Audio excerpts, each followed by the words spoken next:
Bonjour à tous et bienvenue dans cette nouvelle vidéo. Alors suite aux nombreux retours positifs que j'ai eu sur la création de la capsule vidéo, je me suis dit que j'allais vous partager un autre de mes outils, un de mes outils préférés, c'est l'outil Kahoot. Et ça, c'est juste après l'intro.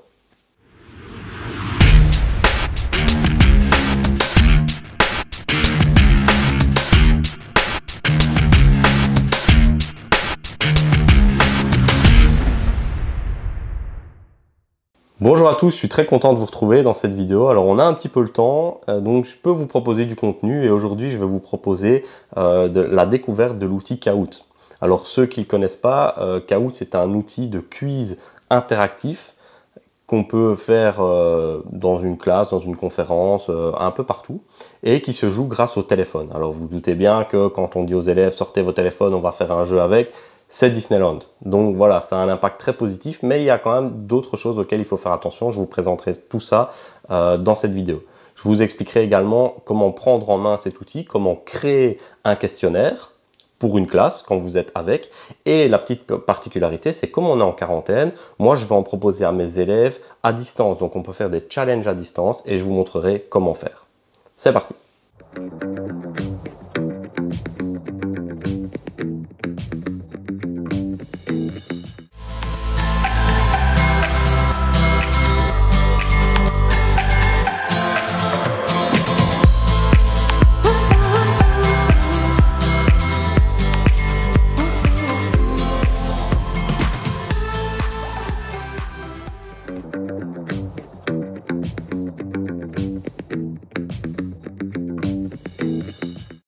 Voilà, on se retrouve dans un navigateur quelconque, ici sur Google. Je vais taper donc mon application Kahoot.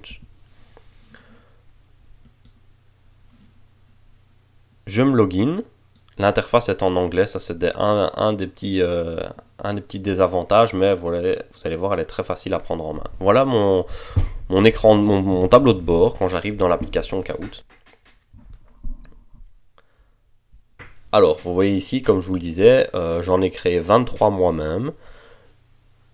J'ai fait 172 parties et 763 élèves, ou plus souvent des équipes d'élèves, ont joué aux différents questionnaires. Alors, je vais vous montrer tout d'abord comment le créer. Alors, pour en créer un nouveau, ici, hop, on appuie sur ce bouton bleu là, on en crée un nouveau.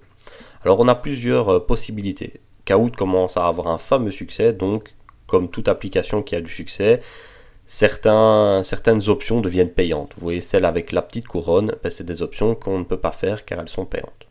Voilà. Après, je vais vous montrer qu'on peut déjà faire quelque chose de très très bien avec la version gratuite. Donc je fais créer un nouveau, et voilà mon tableau de bord. Donc on a tout d'abord la première question, où ici on peut simplement la noter. Donc on note le titre de la question. Par exemple, moi j'ai demandé à mes élèves de réviser les périodes historiques. Je vais leur demander... par exemple, à quelle date passe-t-on au Moyen-Âge? Voilà, ça c'est ma question. Ensuite, j'ai quelques petits réglages. Par exemple, je peux leur octroyer de 5 à 240 secondes pour répondre. Alors ici, comme c'est une question de savoir et qu'il n'y a pas besoin de faire de recherche dessus, moi je vais octroyer simplement 10 secondes parce que j'estime que ça doit être connu à cette période de l'année. Ensuite, au niveau des points, on peut faire des questions plus ou moins importantes. Donc on peut avoir des questions qui ne comptent pas. Donc si par exemple on veut simplement tester leur connaissance, on peut faire des questions à 1000 points qui sont généralement les plus courantes. Et alors on peut faire des questions bonus où les points sont doublés et on peut avoir 2000 points. Il faut savoir que quand les élèves répondent, ils partent du total de points que vous attribuez, donc par exemple ici 1000 points, et le chronomètre avançant fait descendre le nombre de points. Donc admettons, ils mettent 2 secondes pour répondre, le chrono a fait descendre les points à 800. Donc s'ils ont une bonne réponse, ils ont 800 points. S'ils ont répondu en moins d'une seconde, ils ont par exemple les 1000 points. S'ils ont répondu après 8 secondes, ils n'auront peut-être que 2, 3 ou 400 points. Alors il est important, comme je le précise toujours aux élèves, de privilégier l'enchaînement de bonnes réponses plutôt que de répondre super vite. Pourquoi?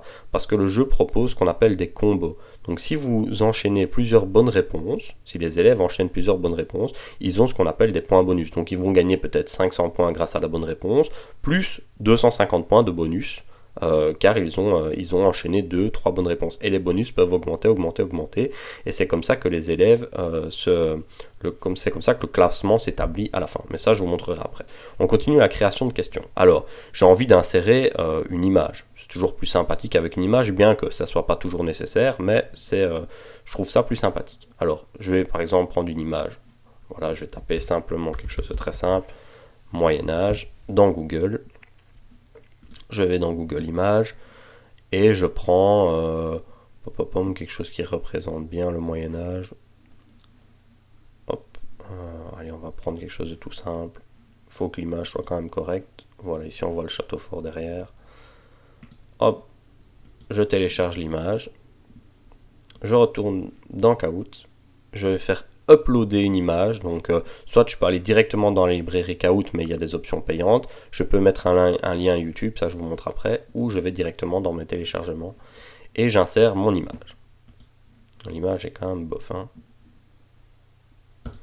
Non. Je suis pas satisfait de l'image, je quitte, je vais en prendre une nouvelle. Hop, par exemple celle-ci, voilà, elle est de meilleure qualité, enregistrée dans mes téléchargements. Je retourne dans Kahoot, uploader une image. Je prends celle du duel. Voilà, c'est déjà plus sympathique. Alors on peut la faire étirer. Ici vous voyez que vous avez un petit panel sur l'image. Vous pouvez la mettre en original. Vous pouvez l'étirer en 3.3, en 5.5, en 8.8, mais vous voyez que c'est des options payantes. Moi perso je trouve que l'image elle est déjà très bien comme ça. Pas besoin de faire grand chose. Si on veut, on peut la redimensionner avec le petit outil ici recadrage. Voilà, vous pouvez zoomer dedans si vous voulez spécifier quelque chose. Voilà, on peut zoomer. Hop, voilà, moi je m'arrête à ça, je sauvegarde et elle prend toute l'image. Voilà. Ensuite, quand vous avez créé votre question, vous devez créer des réponses. Ce n'est pas l'élève qui va encoder une réponse, bien que ce soit possible dans d'autres options, mais ici, l'option la plus courante, c'est on crée 4 réponses. Donc par exemple, pour le triangle de la couleur rouge, je vais mettre 3400 avant Jésus-Christ, 476, 1453 et 1789. Voilà. Alors, une fois que vous avez encodé votre 4 choix possibles, vous pouvez également y insérer une image dans votre réponse. Ici, comme c'est des dates, pas besoin d'image. Et vous devez sélectionner quelle réponse est la bonne. Donc, à quelle date passe-t-on au Moyen-Âge, donc de l'Antiquité au Moyen-Âge? C'est en 476 avec la chute de l'Empire romain d'Occident. J'ai sélectionné ma bonne réponse. Une fois que j'ai créé ma question, hop, j'appuie sur le bouton vert si je veux fermer et que c'est uniquement celle-là. Si je veux en créer d'autres, je fais ajouter une question, ici, add question, hop, et je peux en refaire d'autres. Alors les seules options qui me sont octroyées dans la version gratuite, c'est le quiz, c'est ce que je viens de vous montrer, ou le vrai ou faux. Le vrai ou faux, vous avez simplement vrai à gauche, faux à droite, et la même conception d'une image. Je vais vous montrer, hop, je crée un vrai ou faux. Alors ici par exemple, je vais mettre Charlemagne appartient à l'époque contemporaine. Une affirmation. Alors, toujours ajouter une petite image, c'est mieux sympa. Alors, Charlemagne.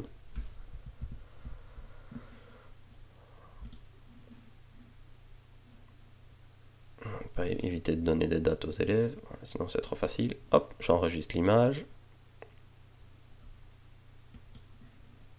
Hop, j'upload mon image. Hop, choisir. Hop, elle arrive. Alors je vais la recadrer pour qu'elle fasse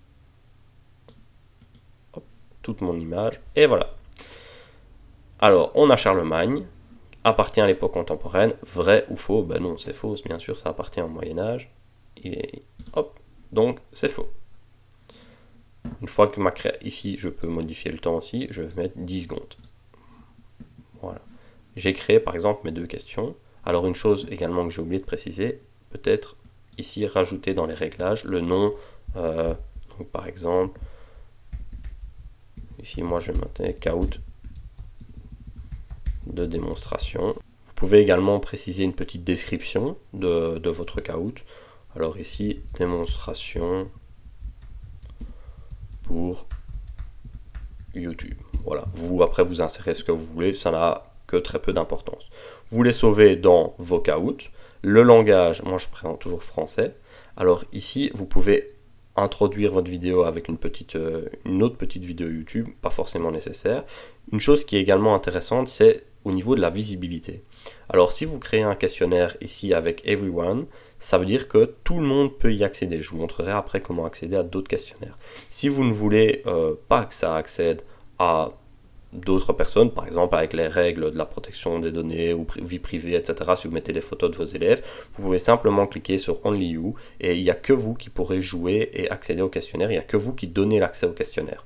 Moi ici, le questionnaire de démo, hop, je peux le montrer à tout le monde, donc je le mets ici pour tout le monde, je sauvegarde, hop, et on a bien mon Kahoot de démonstration. Les sauvegardes se font tout seuls, pas besoin de sauvegarder comme dans un document Word ou quoi, tout se fait entièrement immédiatement. Voilà comment on crée le questionnaire. Ensuite, je fais ici, hop, pour revenir en arrière, et je peux le tester. Je peux voir ce que ça donne. Donc, hop, je vais tester mon Kahoot. Alors ici, vous voyez qu'on a plusieurs simulations possibles. Au niveau des options rapides, ici je ne vais pas toutes vous les présenter. Vous avez les musiques que voilà, vous pouvez choisir ce que vous voulez. Ici. Voilà. Fantasy aussi. Voilà, vous avez un panel de musique intéressant que vous pouvez changer. Moi, je laisse toujours l'original. Ensuite, vous pouvez changer l'ordre des questions, changer l'ordre des réponses automatiquement, ça c'est comme vous le souhaitez. Et alors, l'option que moi j'utilise régulièrement, c'est celle-ci, changer automatiquement les questions. Si je mets on ici pour cette option-là, en fait, ce n'est pas moi qui vais passer à la question suivante et ni mettre à jour le classement, c'est le jeu va le faire tout seul. C'est très pratique, par exemple, quand il reste un petit peu de temps à la fin d'un chapitre et que voilà, on fait un Kahoot sur quelque chose que je n'ai pas réalisé moi-même et que les élèves veulent se confronter à moi, ben je peux jouer moi-même avec mon téléphone et je ne dois pas être à côté pour appuyer, je peux me mettre dans le fond de la classe et jouer avec eux. Voilà, c'est une option qui peut être pratique. L'inconvénient de cette option-là, c'est que lors du démarrage, il y a 15 secondes pour s'inscrire. Alors généralement, hein, si les élèves arrivent à s'inscrire en 15 secondes, c'est des champions du monde. Hein. Souvent, ils mettent plus de temps, surtout les premières fois, et puis ils veulent tous rajouter leur petit emoji, etc. Donc voilà, ça met toujours 1 à 2 minutes pour s'inscrire. Donc voilà, à voir en fonction, vous testez chez vous.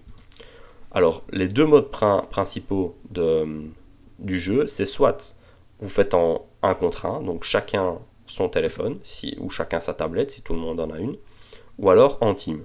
Je trouve l'interactivité sympa quand je le fais en team, donc moi j'utilise souvent le team mode. Alors ça va charger, et voilà ce qui s'affiche sur votre écran, sur votre TBI, sur votre tableau. Vous avez un code PIN à entrer. Le code PIN, directement sur le téléphone de l'élève, une fois qu'il s'est inscrit. Alors quand il s'inscrit, d'abord il va avoir un écran avec déjà les 4 questions, avec les 4 rectangles de couleur. Il faut qu'il choisisse le mode student, étudiant. Comme ça il sera directement dans le mode pour répondre à vos questions. Ensuite on lui demandera son âge, peu importe l'âge, ça ne change absolument rien au jeu. Et ensuite il va arriver sur le panneau Kahoot. Là en bas au centre, il aura un petit rond avec les 4 couleurs. Il devra appuyer dessus pour pouvoir entrer le code PIN que vous avez mis au tableau. Une fois que c'est fait, l'écran qu'il va avoir devant lui sera celui-ci, celui que vous voyez à droite. Il entre le code PIN, donc ici par exemple c'est 308 51 10. Il entre son code PIN. Ensuite, comme on est en mode team, hop, le team, il va falloir trouver un nom qui correspond aux élèves. Par exemple, moi dans ma classe, hop, c'est souvent les équipes Harry Potter, donc je vais marquer Gryffondor. Ensuite, vous avez les joueurs. de votre équipe Gryffondor. Vous voyez, le titre est noté ici en haut. Alors les joueurs, on peut marquer, voilà, joueur A, ils marquent leur prénom, joueur B, joueur C. S'ils font ça avec leur téléphone, ils peuvent rajouter des emojis, etc. Par contre, si vous avez plus de joueurs, vous ici ajoutez un nom, hop, et on peut mettre par exemple le 4e ou le 5e joueur. Une fois que toute l'équipe est au complet, hop, ils rejoignent la partie et ils sont prêts. Vous voyez sur l'écran de gauche, vous le voyez directement au tableau, que l'équipe Gryffondor est prête avec les différents joueurs. Une fois que les équipes sont prêtes, toutes les équipes sont prêtes, vous faites Start et le questionnaire est parti. Alors, vous avez la question qui va s'afficher, à quelle date passe-t-on au Moyen-Âge?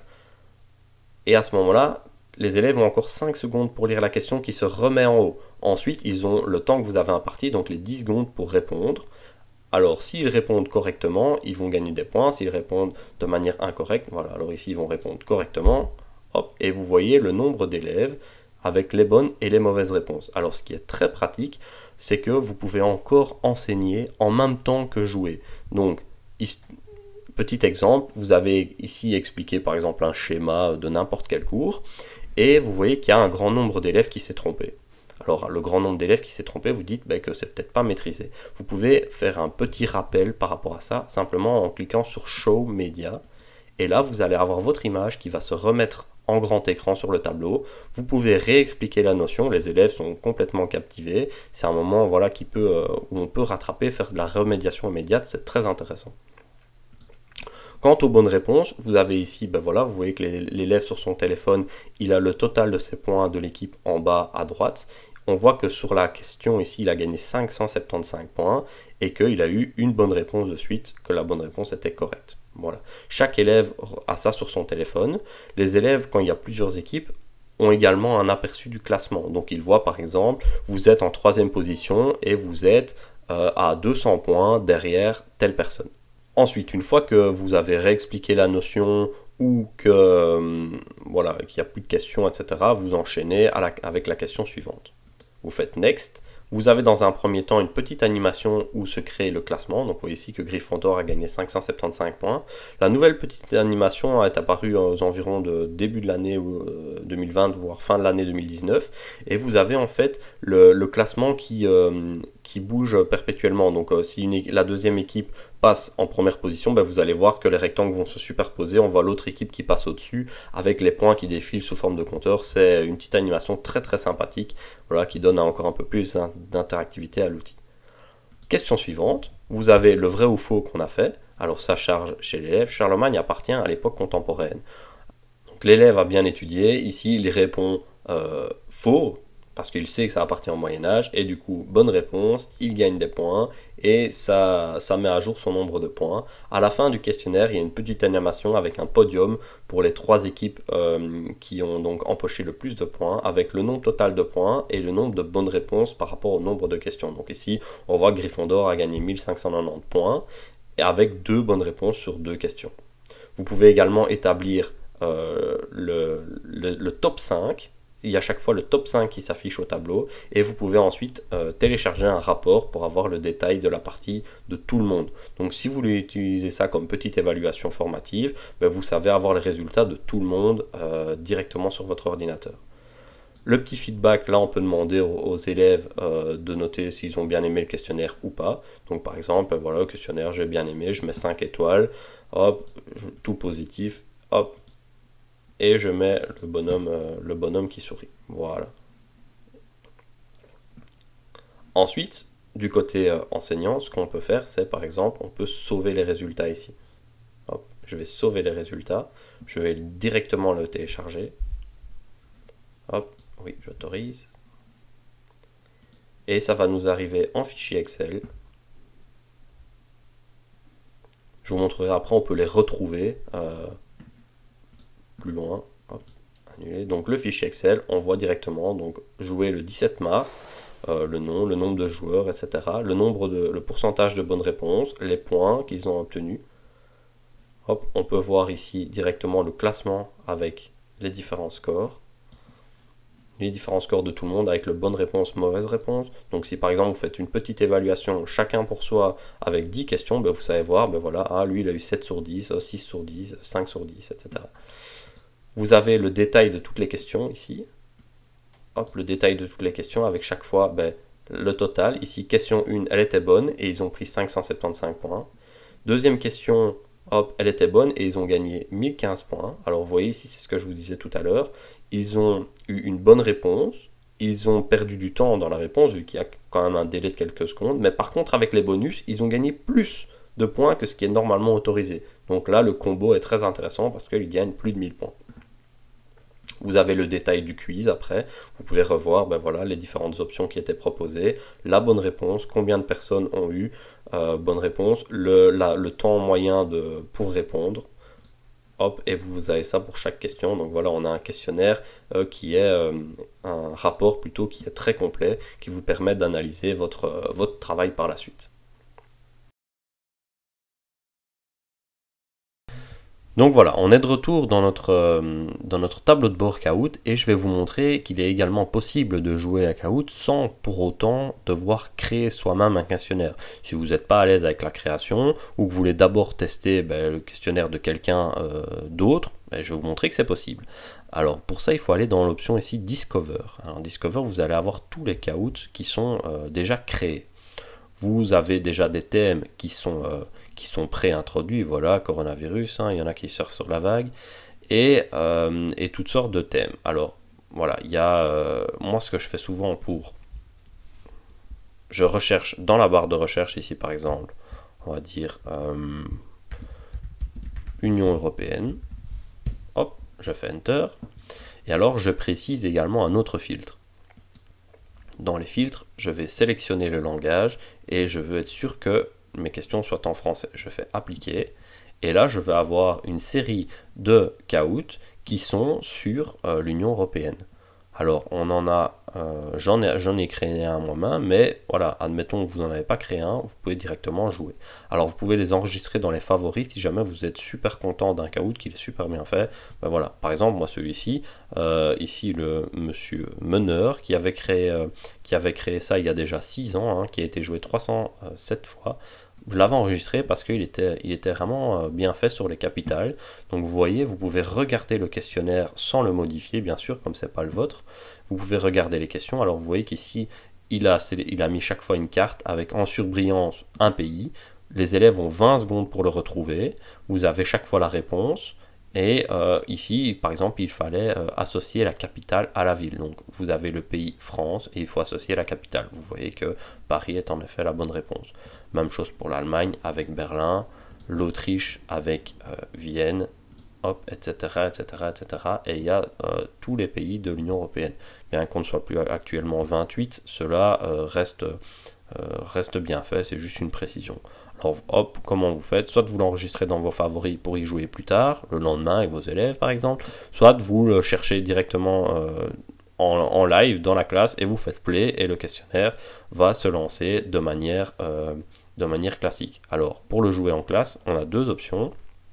Soit on crée un challenge, donc les élèves doivent le faire pour une certaine date, un devoir, c'est ce que je vais vous expliquer ensuite. Soit vous le faites en live. Hop, vous sélectionnez en live. Et ici, vous avez le même écran qu'on avait tout à l'heure. Le nom, hop, vous jouez en classique 1 contre 1, soit en team. Vous avez les différentes options. Hop, on joue en team et c'est parti.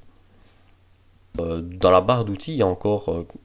je pourrais encore vous présenter ceci. Donc, par exemple, si vous appuyez sur Kahoot, vous avez l'ensemble de vos Kahoot déjà réalisés. Voilà, moi c'est tous les Kahoot que j'ai réalisés moi-même. Ils sont tous là, je peux tous les retrouver là, je peux les modifier à n'importe quel moment. Si par exemple mon Kahoot de démonstration, j'ai envie de le modifier, je clique sur les trois petites boules, je fais Edit, et là je vais me retrouver dans mon questionnaire que je peux à tout moment éditer si jamais je me suis trompé, ou si jamais, chose qui m'est déjà arrivée, je duplique une question. Par exemple, ça c'est quelque chose qu'on peut faire ici, duplicate, hop, je veux dupliquer une question, je vais plutôt dupliquer celle-là. Hop, la première, je vais la dupliquer, comme ça je ne dois pas tout le temps recommencer mon image. Si par exemple je veux poser une question avec la même image, je fais dupliquer et je vais sur la deuxième. Par contre, si je change ma question et que j'oublie de cocher la nouvelle bonne réponse, ça se peut que les élèves répondent bon et en fait que ça s'affiche faux au tableau. Voilà, ça m'est déjà arrivé, ils sont pas contents, donc vraiment faire gaffe à ça. Hop, je reviens en arrière. Hop. Donc, dans mes Kahoot, on a donc ici tous ceux qu'on a qu'on a organisé. Voilà, ils peuvent s'afficher de différentes manières, ça peu importe. Vous pouvez également partager ceux, ici vous voyez à gauche, vous avez les vôtres et vous avez ceux de votre école. Alors ça, pour ça, c'est une option payante, il faut un accès team, voilà, ça devient payant à ce moment-là, mais sinon c'est pratique de pouvoir jouer avec ceux des autres. L'astuce pour contourner cette règle, c'est simplement de donner son identifiant, donc par exemple moi, à la classe de Gigenet, si vous tapez ça dans le Discover, vous allez pouvoir retrouver tous les caouts que moi j'ai réalisés, et qui sont visibles pour tout le monde. Donc vous tapez la classe de Gigenet, hop, et vous avez tous les caouts. Donc le dernier que j'ai créé ici, vous avez vu, c'était Everyone pour tout le monde. Donc vous pouvez y jouer. Si jamais vous êtes prof d'histoire géo comme moi et que vous voulez tester des questionnaires, par exemple sur l'Union Européenne, ou un culture générale, ou peu importe, voilà, ils sont en accès libre ici. Vous pouvez déjà le tester avant de... Voilà, pour faire une activité dans votre classe, si jamais ça plaît, avant de le tester vous-même, vous pouvez tester un des miens, c'est bien sûr cadeau. Alors le dernier onglet que je peux vous présenter, c'est les différents rapports. Tous les caouts, par exemple ici, voilà, mardi 17, hop, on a le rapport, on peut tous les télécharger par rapport à ce qu'on a fait. Vous pouvez les télécharger ici et voir le rapport de votre jeu.